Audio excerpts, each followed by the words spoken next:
Finland has a new, quotes, air quotes there,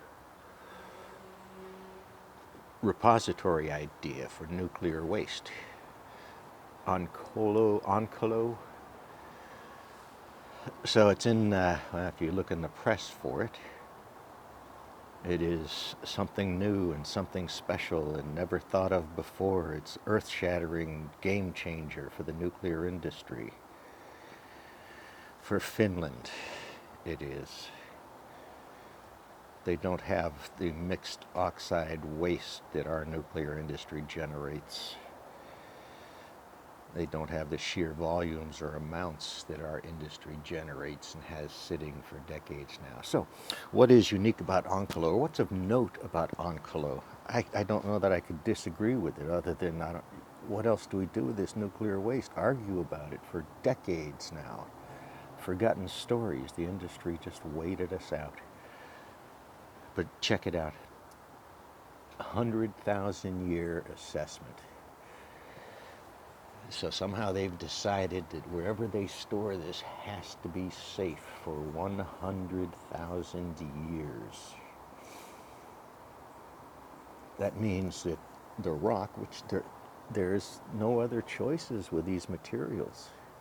Few other choices. Let's pose it that way. All of them expensive. So 100,000 years they have to watch and monitor and beware of this. And also have plans if something does go wrong to learn from it. Or else the results are catastrophic failures. This is engineering to the degree that is very hard to understand. These are towers of knowledge with hundreds or thousands of employees in a building you would never have any reason to contact unless you were doing a wastewater project. Major architectural, the names are Brown and Root and Halliburton, and who does all the waterworks for the city of Portland. I think that's a Brown and Root subsidiary. There's not many companies that do this level of engineering design and work, period, end. And those have become consolidated, very consolidated. To make a phone call, you get billed for the phone call to that business. That's how it works.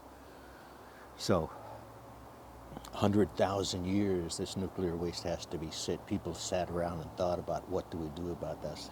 Where do we have opportunities? We're Finland. Check it out. There's the ocean. Under the ocean is rocks. Geology, or there's their own land so that they save a lot of transport costs.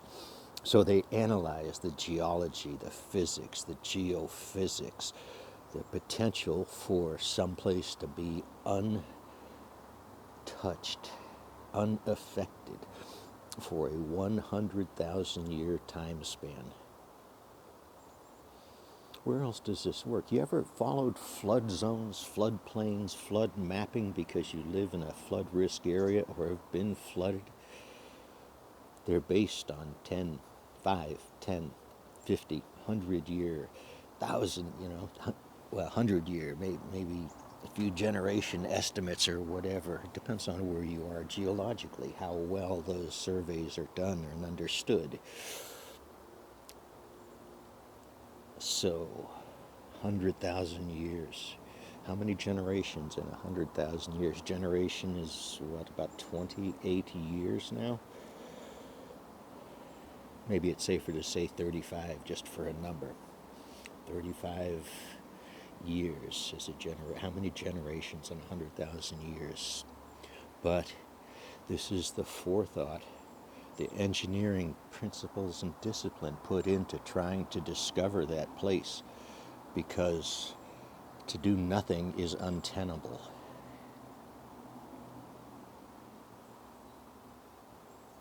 To do nothing is untenable.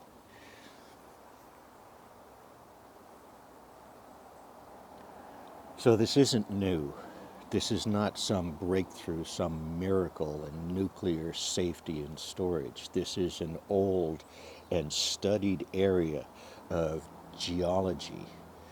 The perfect example we have is Yucca Mountain repository. The repository is closer to done than started. The amount of the investment time already.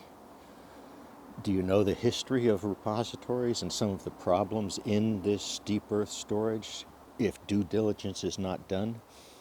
How drums in those repositories can light on fire unless due diligence is done?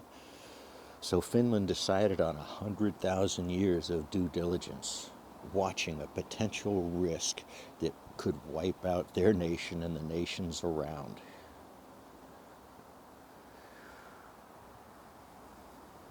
Which takes us into a signal to noise process that's going on. Old social issues regurgitated generation after generation now.